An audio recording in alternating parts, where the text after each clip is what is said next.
My only friend is a time-traveling woman. She said her mission in this world was to save me. She trusted me, protected me, and even gave her all to help my husband ascend the throne. At the end of the story, she found her beloved, a man with whom she deeply loved. She said this place made her feel warm, and she wanted to stay in this world. But then, I rushed back from the border. But all I saw was her pale, frail body, lying alone in a jade coffin, cold as ice. Beside the coffin, her husband stood there, speechless. Her young child whispered with relief, "That's great. I don't want a crazy mother like that." I looked at the woman standing beside them, pretending to wipe her tears. I thought, I don't need to pretend anymore. After today, they will know what a true lunatic is. 01. Juju didn't hesitate when she slashed her wrist.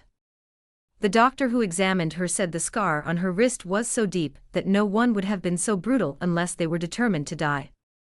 And this was especially true for Juju, who was always afraid of pain. Even the slightest scrape she'd get would be wrapped in a bag of tears and tricked me into eating osmanthus cake. I looked at Juju in the jade coffin. Aside from her pale complexion, she looked alive. Her beloved husband stood beside the coffin, and a pretty girl in pink stood beside him, holding the hand of a young boy who bore a striking resemblance to Juju. I examined her from head to toe and finally understood why Juju hadn't lingered. The girl walked up to me and bowed gracefully. "Good morning, Empress." I looked at her coldly, not calling out, but simply staring at her slightly bent legs. A maid behind me quickly stepped forward and kicked her in the knee. A crisp thump sounded, and my frown finally relaxed a little. "Aunt Chu!" 2 exclamations rang out. Han Inua wanted to step forward to help her up, but seeing my attitude, he dared not move. Han Yang stared at the jade coffin, as if oblivious to everything around him. Shinchuchu, however, remained silent and bowed deeply. "Long live the Empress! Long live the Empress! Long live the Empress! I, a humble woman, have failed to recognize the proper place for respect. I beg your Majesty to forgive me." I narrowed my eyes. Shinchuchu was incredibly obedient. She knew I was furious, and no one's attempts to persuade me would be effective, especially the Han father and son. They would only exacerbate my rage. Admitting my fault would only give me an advantage. Juju couldn't outmaneuver her. I took 2 steps forward, my shimmering brocade shoes gracing her delicate dress. Someone quickly brought a chair to me from behind. I lifted Shinchuchu's wrist. On it was a jade green bracelet. The bracelet itself wasn't particularly valuable, but I knew it was the jackpot won by Juju's 7-year-old son, Han Inua, at the academy. In front of many other children, he declared that he would take the bracelet back to his mother. It was I who instructed the master to award the bracelet to Han Inua. But I didn't expect it to end up in Shinchuchu's hand. I grabbed the bracelet and yanked it from her hand. My hand slipped. "Young lady, please don't blame me." 2 red marks immediately appeared on Shinchuchu's hand, looking particularly hideous against her fair skin. "I dare not." Shinchuchu bit her lip, looking as pitiful as her name. Juju couldn't stand this. Every time she got angry with me, I'd just act like this, and even then, she'd curl her lips. Then, I could coax anything I wanted out of her. But who was Shinchuchu? I reached out and stroked her earlobes, where a pair of large oriental pearls lay. It was the wedding gift I gave Juju on her wedding day. I pulled it off without mercy, and Shinchuchu's ear gushed with blood. Han Inua, unable to contain himself, knelt beside her. I gave the dongju to Aunt Chu, and Mother approved. "Please, Queen Aunt, don't blame Aunt Chu." I toyed with the bloodied dongju, my expression indifferent. "What if I insist on blaming you?" Without the juju, Han Inua was nothing but a pile of rotten flesh in my eyes. I rarely spoke to him in such a cold tone. He stepped forward, tugging at my robe, trying to act like a good boy as usual. My eyes froze, and the guards behind me immediately swung their swords, ready to chop off Han Inua's arm. What a lowly thing. How dare you bring yourself to associate with the queen? I ignored Han Inua, whose face had turned pale with fear, and waved for Zhu's jade coffin to be taken away. Han Yang, as if suddenly awakened, drew his sword and blocked the coffin. I won't allow anyone to take Zhu. Han Yang was, after all, an official appointed by the imperial court and closely associated with Wei Yanli, so the guards didn't dare attack him. No problem, I'll do it myself. I thrust my sword at Han Yang without hesitation. The moment the blade touched him, something heavy struck my neck, and I was engulfed in darkness. 02. It was Wei Yanli who attacked. The servants dared not say it out loud, but there was only one person in the world who dared to attack me, Wei Yanli. He didn't dare come to see me, so he sent me the imperial edict, posthumously conferring the title of Grand Princess on Zhu. I slashed the edict and used the gold hairpin Wei Yanli had given me. The palace maids knelt on the ground and Changle Palace fell silent until Wei Yanli arrived.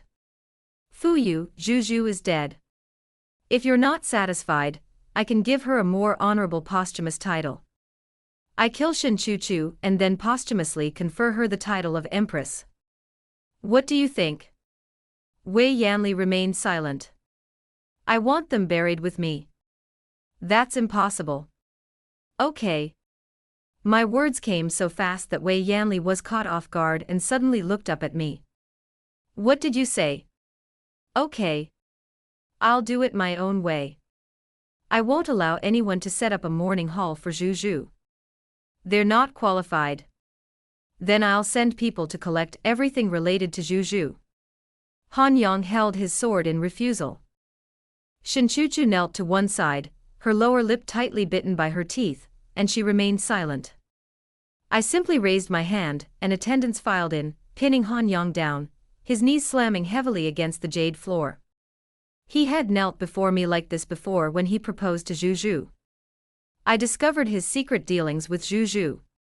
For Zhu's reputation, I forbade them from seeing each other. Han Yang knelt in front of the harem and begged me to approve their marriage. I refused. Even if he had a deep friendship with Wei Yanli, there was no way he could have gotten an imperial decree granting the marriage. At that time, I asked Zhu. If you marry him, you can't go back. Zhu blushed slightly. Fuyu, he said he would only have me in his life. I want to give it a try. What if I'm wrong? Then I'm wrong. Zhu appears weak, but she's actually smart and stubborn. I've witnessed this firsthand. Just as she was resolute in choosing Han Yang, she was just as resolute in leaving. When I was little, she always taught me, the best strategy is to attack the enemy's heart. 03. I was only 8 years old then. My concubine's younger sister stole the legacy my mother left me. A brocade robe. I complained to my father and he said, "A stray cat scratched that robe. I'll buy you another one later." Later, I passed by my concubine's courtyard. She was showing off her new brocade robe to the other girls, showing off how gorgeous it was, how exquisitely crafted it was, and how precious the gems embellished it were. Amidst the crowd's exclamations, I took a pair of scissors and ripped the robe into shreds. When my father arrived, my concubine had been pinned to the ground by me, so forgot to even cry that it wasn't until she saw my father that she screamed for help in fear. I held the blood-drenched scissors in my hand, and looked at my father calmly. A stray cat scratched my robe. Father, remember to buy me another one. Perhaps my expression was so calm that my father even forgot to scold me. I walked out, step by step, on the wide path made clear for them. The next day, an identical brocade robe arrived in my courtyard. I heard that my concubines and spent all her own money to barely heal her wounds. Since then, I haven't seen her near my courtyard again. Rumors of me abounded in the capital, saying I was cruel and bloodthirsty, often leaving home in the middle of the night to hurt people.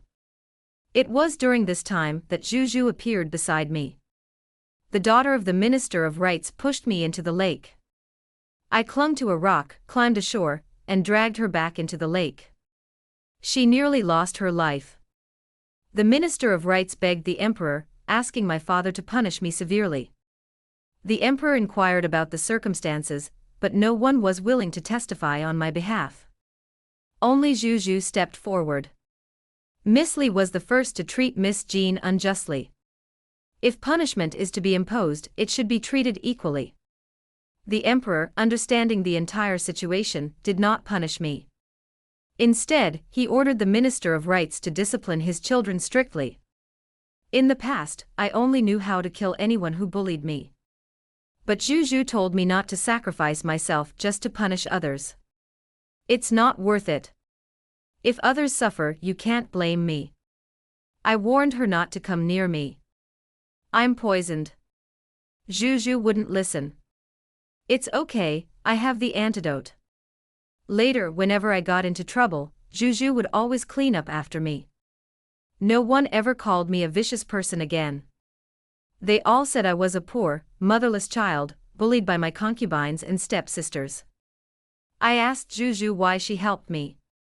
Zhu Zhu said that with my good reputation and family background, I might even marry into the royal family in the future, and she wanted to cling to me. I didn't believe it.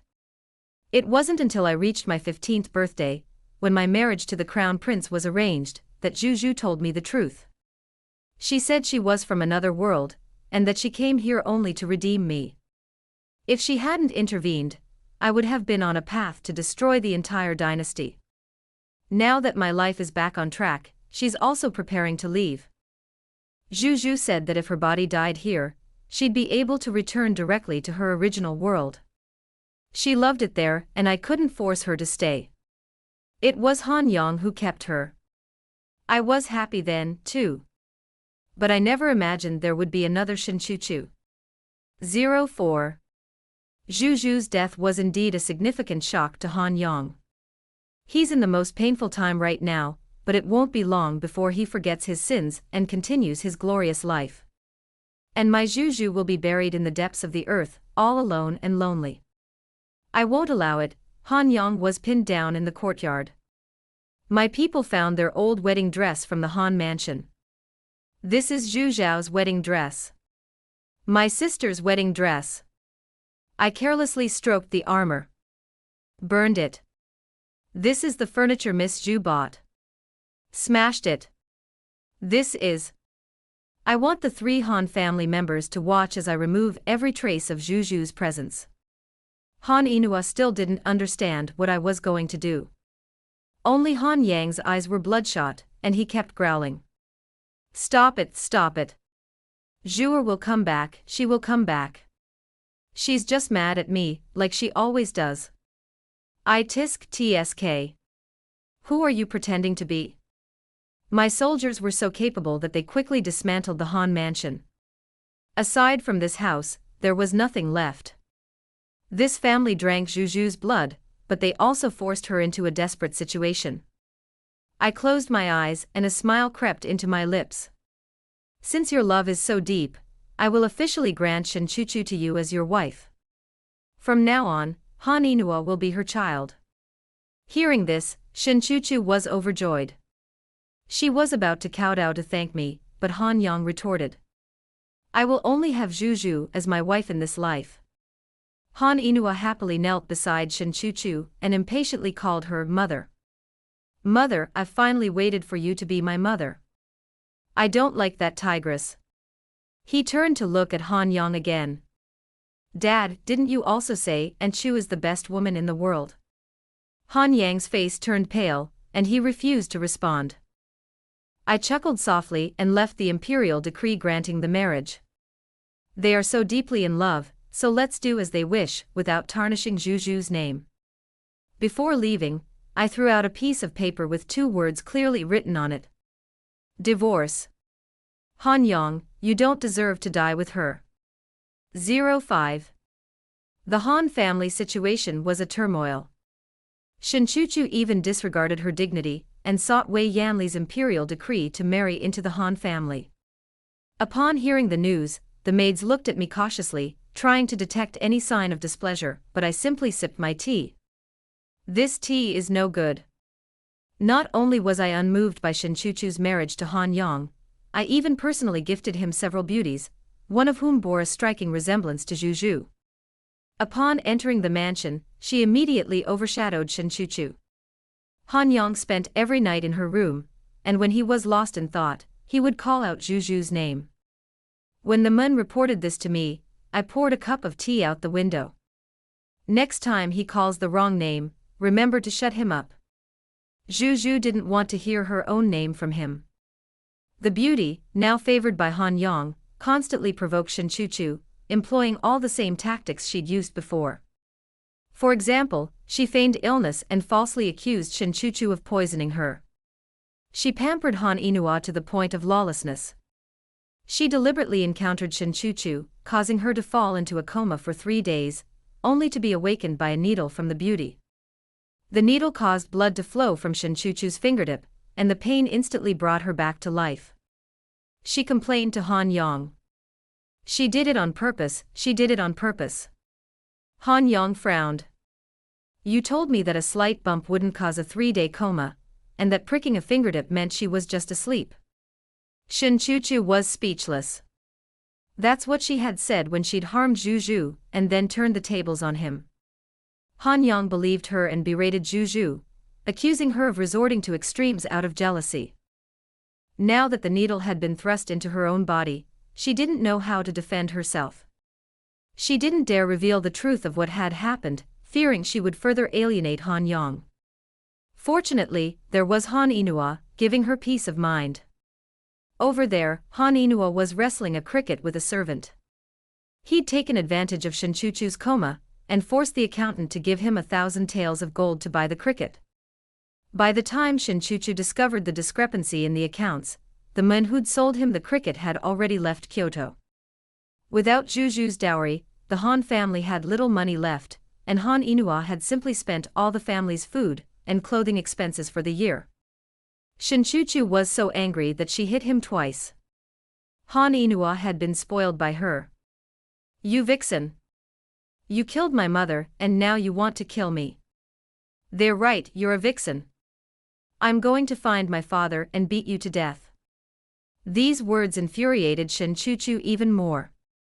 By the time she came to her senses, Han Inua had been beaten so hard she was breathing heavily. When Han Yang returned, he happened to hear Han Inua weakly pleading for help. Daddy, help. 06. This drama spread throughout the city within just 2 days. The Han family's second wife was jealous. Not only did she not tolerate the beauty personally gifted by the Empress, she also beat the legitimate son left by the first wife half to death. This was all Shen Chuchu did to Zhu. I was simply retaliating. She struggled within the Han family and finally delivered the letter to the palace. Wei Yanli came to me, begging for mercy. Fuyu, you've had enough. This won't be good for anyone. Really? I don't think so. I feel guilty towards Zhu about this matter. I will apologize to her later. Please don't take your anger out on others. Wei Yanli sighed, as if he wanted to make peace. I glanced at him quietly and said nothing. He probably forgot that I never take my anger out on others.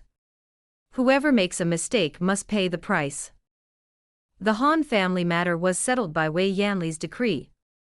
But he didn't understand that matters within the inner chambers couldn't be resolved with a single decree. Shen Chuchu had already fallen out of Han Yang's favor, and had broken up with Han Inua. No matter how much Wei Yanli protected her, he couldn't possibly reach into the Han family's inner chambers. But I could. When I saw Shen Chuchu again, she was so thin that she was just a skeleton. Wei Yanli barely recognized her. Chuchu. What's wrong with you? Brother, please save Chuchu. I just want to be with the one I love. What's wrong with me? Yes, Chuchu is not at all wrong. Brother will definitely seek justice for you. I listened to their conversation and scoffed. What a lowly creature. How dare you talk about your beloved? Shen Chuchu lived in the palace. At Wei Yanli's behest, everyone called her Miss Shen, and no one remembered her as Madame Han. She had gone to great lengths to obtain Madame Han, When I was once again stopped from entering Wei Yanli's chambers, I sent word to the Han residence. 07. Shinchuchu thought that blocking me from the palace would secure her position. How foolish. I'm not Juju. Juju wouldn't do something that would injure an enemy by 1,000 and injure herself by 800. But I don't care. Even if injuring an enemy by 100 would injure myself by 1,000, I'd still do it. Han Yang came to my palace, unshaven and looking shabby. Is what you said in the letter true? Han Yang, I'm Jin Fuyu. In his entire life, Jin Fuyu had never lied, even if every bone in his body was broken. He seemed to have remembered something, and suddenly burst into wild laughter. I should have known it earlier, I should have known it earlier. Juju is so kind, how could she do such a vicious thing? I was blinded by greed, and I deserve it. Jin Fuyu, I only ask one thing of you, can you? No. Before he could finish, she rejected him outright. Don't involve Juju in your affairs with Shinchuchu anymore. I don't want her to be tainted by even the slightest bit of dirt. Dirty? Han Yang repeated in a low voice, then cried and laughed. You're right, I am the dirty one. A sudden sound came from outside the door. It was Wei Yanli, bringing Shinchuchu in. Wei Yanli had taken good care of her. Although she still looked frail, she wasn't as frail as she had been a few days ago. Instead, she had acquired a more graceful demeanor. Seeing Han Yang, she couldn't help but hide behind him. Wei Yanli protected her, frowning at Han Yang. Are you here to take Chuchu home? Don't let me tell you that Juju's death shouldn't be blamed on Chuchu. Your Majesty, I offer my military merits in exchange for a favor. What? Wei Yanli asked subconsciously. I want a divorce. I watched from behind and nearly laughed. Men are like that. No matter how rare they were, once they're in my hands, they're nothing. This is true for Juju, and it's also true for Shinchuchu. Shinchuchu, who had been hiding behind Wei Yanli just now, paled for a moment when she heard Han Yang's words, but she didn't refuse. She wasn't stupid. She knew there was no place for her in the Han family anymore, so she might as well cling to the tree in front of her. While Wei Yanli couldn't take her as a concubine, he could protect her better than Han Yang could. There was only one thing she hadn't considered. I planted this tree, Wei Yanli, with my own hands, and I would also uproot it myself. 7. I should have been halfway to Wei Yanli's throne. When I married him, powerful enemies surrounded him. As someone who had lost his mother's family, his chances of success were slim. It was I who secured the border generals for him, and Juju helped him secure the court officials. Before he ascended the throne, I was abducted by his greatest rival. He tried every trick in the book to get me to change my words and slander Wei Yanli, hoping to dethrone him. I watched him lucidly as he used a small hammer to shatter my bones, my forehead covered in cold sweat, yet he still smiled and challenged him. That's all you have. Hit a few more. When Wei Yanli rescued me, I was practically a limp mass of flesh. I was saved by a life-saving elixir granted by the royal family. To allow me to recuperate, Wei Yanli sent me to the imperial palace in Jiangnan, forbidding me from being disturbed by matters here. I trusted him, and he trusted Juju, so I brought all my closest associates to Jiangnan. I also helped him quell the flood there, averting a major disaster. He ordered that Shinchuchu's affairs remain secret from me, and Juju, fearing to disturb my rest, never sent me a message. If it weren't for the lady from the capital spilling the beans, I wouldn't even have known of Juju's death. I ran 3 horses to the capital, my bones aching like ants gnawing at me, yet all I saw was Juju's jade coffin. Wei Yanli said. Forget it, Fuyu. Forget it? How could I possibly let it go? He forgot that Juju once blocked poisoned wine for him, the poison penetrating his lungs and nearly killing both of them. Han Yang forgot that Juju gave up everything to marry him, abandoning everything in her past to choose him. Shinchuchu also forgot that Juju rescued her from the dead, gave her a name, and gave her a chance to live. They've all wronged Zhu, so why should I settle? I'll settle, and I'll settle it clearly. I'll take it back from them, every last one. 08. The Han family is ruined. Han Yang refused to attend court, digging holes in his house every day, trying to find even the slightest trace of Zhu. When he found no trace, he ran out to search for Zhu's body. Heard that Zhu wanted to be buried at sea, so he headed south along the waters. Han Inuo refused to go to school, constantly clamoring to see his mother, saying he wanted her to tell him stories about monkeys. The Han mansion, once bustling with people, was now deserted. But Wei Yanli could no longer care for Han Yang. Jiangnan had rebelled, and the situation was dire. When he came to my palace, he had 2 very noticeable bruises under his eyes. Fuyu, Jiangnan has rebelled. His tone was exhausted. Indeed, without Zhu and I's support, Wei Yanli might not have been able to maintain his position. He begged me to help him once more for the sake of the people. I smiled and agreed. I want Shinchuchu's life. Stop it. She's just an orphan. She's nothing to you. Why are you so intolerant of her? Shinchuchu's life in exchange for a tiger talisman with 50,000 troops. What do you think? This meant not only helping him quell the rebellion, but also handing him 50,000 troops.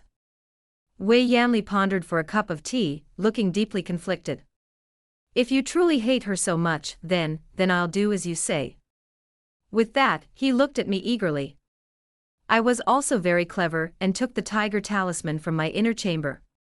Today I want to see her. He readily agreed, but his eyes were fixed on the tiger talisman. I took in his every expression, and couldn't help but sneer inwardly. Only today did I finally see this man clearly. After lunch, he sent someone to bring Shinchuchu here, and that was already the end. Shinchuchu lay on a cart, her face pale, a smear of black blood at the corner of her lips. I looked at her slender fingertips and smiled meaningfully. With the help of my 50,000-man army, the Jiangnan rebellion was quickly put to an end. Wei Yanli was in great glory, and as a result, he treated me differently. 09. Ever since Shinchuchu's death, I have lived in seclusion.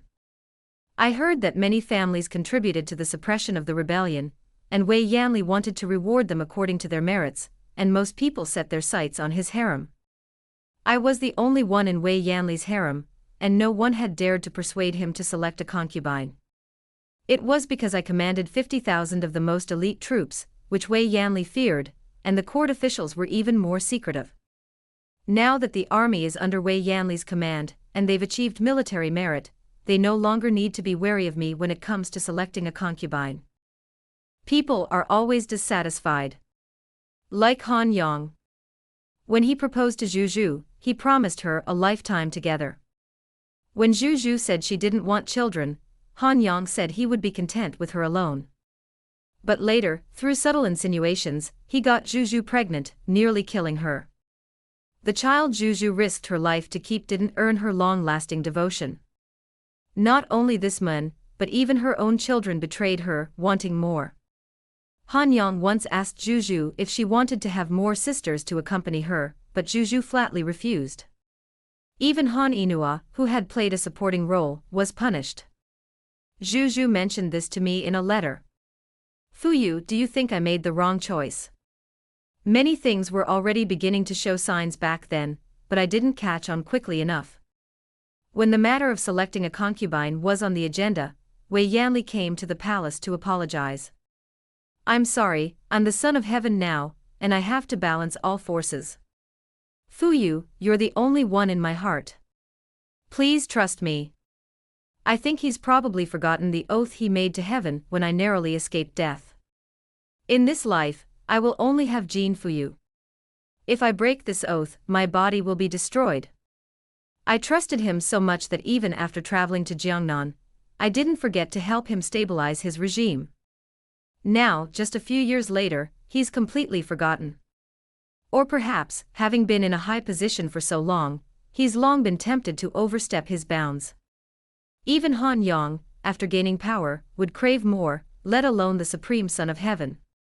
I drank the medicine in one gulp. Your Majesty, don't worry.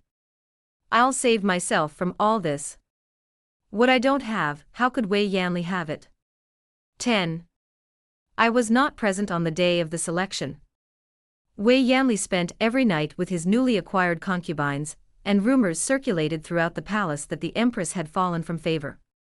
Without the support of a 50,000-man army, I, the empress, was nothing but a hollow shell.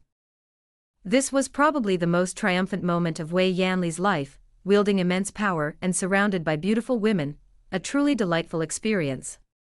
He was completely oblivious to his increasingly fatigued state. When the imperial physician came to take his pulse, they always declared him in excellent health, more robust than a 20-year-old. The news of the concubine Chen's pregnancy in the harem made him overlook any slight discomfort, and he was overwhelmed with joy. Concubine Chen was Shenchuchu. When she came to my palace to provoke me, I didn't even raise an eyebrow. Believe it or not, if I could kill you the first time, I can kill you the second time, too. Wei Yanli had her fake her own death.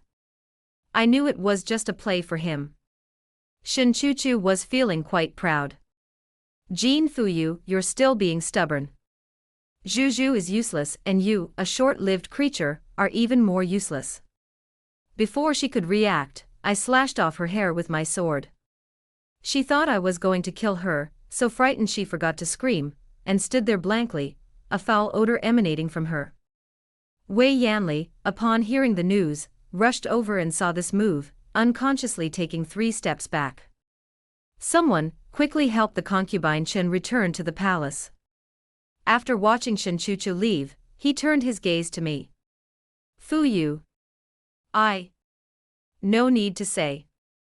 I know you have your reasons. I'm going to die anyway, so you can give her the throne someday. I laughed heartily, but his face suddenly turned cold. Who said you're going to die? Nonsense. Isn't it? You already knew that. My frail body can't take good care of itself. You don't have to worry about me. Wei Yanli, I won't forgive you anyway. I was laughing, but he couldn't. He clenched his fists, uttered a few words and fled. I won't let you die. I fiddled with my armor carelessly.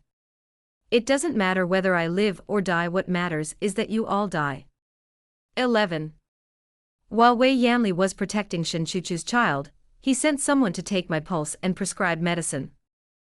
I drank bowl after bowl, never refusing. The day Shenchuchu's child was born was also the day Wei Yanli's city fell.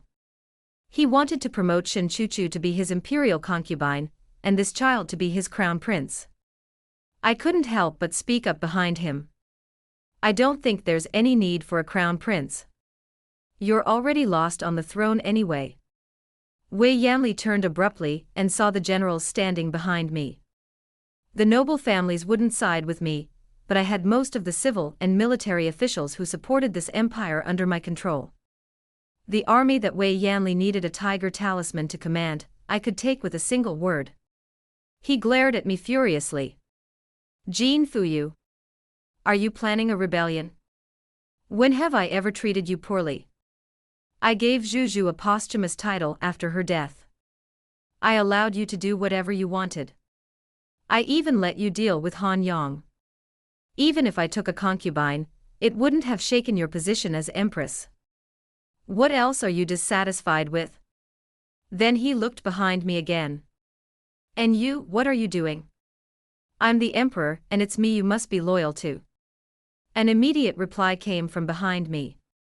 We don't need an emperor who only knows how to sell out his country. Wei Yanli believed that being an emperor meant following one's own heart, and that the people of the world would concede to his joys and sorrows. When the Huns attacked the city, he was timid and refused to send reinforcements, resulting in the exhaustion and death of tens of thousands of soldiers at the border and the bloodshed of the civilians within. Despite possessing a force 10 times greater than the Huns, he chose to cede the city in exchange for peace. Civil and military officials pleaded for his permission to march north, but he paid no heed. Why bother with that bitter cold land? Our capital is still thriving. Looking at the officials kneeling on the ground, I finally realized something. When you see a rotten apple on the surface, it's already rotten inside. That's how Wei Yanli was. I thought he was simply treacherous, forgetting his roots in his rise to power, but I discovered he was truly selfish and heartless. At my command, Wei Yanli was thrown into the heavenly prison. When Shinchuchu awoke, she was accompanied by only a young maidservant. She grabbed her and demanded, "Where's His Majesty?" The maidservant trembled. "In the heavenly prison." "Are you crazy? Jin Fuyu told you to say that." She thought she could fool me with such nonsense.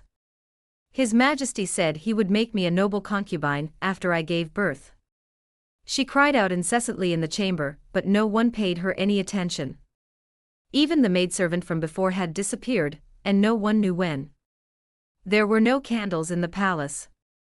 Shinchuchu cried out in the darkness, not knowing the difference between day and night. This was also my instruction. Cover the entire palace where she lived, so that no light could penetrate, and no sound could be heard. I wanted her to live alone in this environment. Juju couldn't get out, so I wanted to see if she could handle it. By the time Han Yang returned to the capital with the news, I had already secured the new emperor's throne. He knelt before me. "I thought you only hated me, but I was wrong. You might be mistaken. I never hated you." He looked up at me. "I just wanted to kill you. People always do what they say. Just like when I was little, my father said a cat had scratched my robe, and I insisted on making him pay me with a new one. Han Yang said he'd risked his life to marry Juju, so after he broke his promise, it was only right for me to take his life. With Juju gone, there was no one to teach me what to do, so I followed my own standards." He tried to plead for Wei Yanli, but the new emperor sent men to beat him out with clubs. I felt a little bored. I went to the heavenly prison to see Wei Yanli. He was no longer the man he once was. "You're here?" "Yes." I squatted in front of him. "Did you know the Xiongnu came to ask for peace? They're willing to surrender, the only condition being that you be handed over to them." Wei Yanli, whose expression had remained calm until now, suddenly changed. "What did you do?" "Don't be nervous. I simply exchanged the defense map you gave them and captured their king alive. Sacrificing you for the peace of millions of people isn't that a good deal?" Wei Yanli became agitated and reached out to grab me. "You can't do this. You can't. I'm the emperor, the supreme ruler." I brushed the dust off my dress and let the people in. "Send it over. Don't make the Xiongnu envoy wait impatiently." "I won't dirty my hands. Juju taught me that. I haven't forgotten." 13. Wei Yanli didn't last more than 3 days after arriving there. I heard screams emanating daily from the embassy. The Huns crushed his bones, inch by inch, just as his political enemies had crushed mine. But he was incompetent, but I didn't utter a word. I was sitting in a restaurant across from the embassy when I saw the Huns throw a ball of mud, which was quickly kicked away. What filthy thing is standing in my way of a comeback? Han Inua's kick was merciless, and Wei Yanli, already on his last legs, died instantly. He then rushed into a nearby gambling house, where a bustling roar of shouting erupted. In the evening, Han Yang finally reached the place and found Wei Yanli, a mangled figure. He learned from others that it was his own son who had finally shattered his leg. He rushed into the gambling house, knife in hand. When he emerged, the white blade was already stained with blood. After some inquiries, the maid returned to tell me that Han Inua had severed his father-son relationship with Han Yang with one hand, refusing to leave the gambling den. Han Yang lay next to the gambling den for several days before being discovered, bled dry. He had cut his wrist, choosing the same method as Juju, and still held his severed hand in his arms. When I went to see what was happening, Han Yang still hadn't closed his eyes, and the people around him were talking loudly. I heard this is the former Han Yang, the husband of Princess Zhao Yang. Then how did he become like this? I heard he had an affair with an orphan behind the princess's back, angering the princess to death, and even causing her son to become addicted to gambling. Oh, gambling addiction is no small matter. The Han family is finished. Who said it wasn't? So officials can be so miserable. I don't know why I feel so happy. It's what they deserve. I was listening with rapt attention when the new emperor sent someone looking for me. There's no sound from that palace. I nodded and went to Shinchuchu's palace. After the black veil was removed, she collapsed at the palace gate, her face shrouded in fear, just one step away from leaving. I had her child brought to me, and I cried twice in front of her. After all, it was her child, and I had to cry to express my grief. The new emperor asked me what to do with the child, and I simply said to have it thrown away where it couldn't be seen. I'm not a magnanimous person, and I couldn't help but vent my anger on Shinchuchu's child. Having it thrown back to the place where Zhu had rescued Shinchuchu was already the most I could do. A fishy sweet taste rose in my throat, and I knew my time was numbered. Thankfully, everything was almost done. I closed my eyes and fell into a deep sleep. Zhu, you see, they wronged you, and I made everyone apologize. When we meet again, please don't blame me for being cruel. For a long time, a familiar voice echoed in my ears. Fu Yu, is that you? Zhu was wearing clothes I had never seen before, and she was smiling broadly.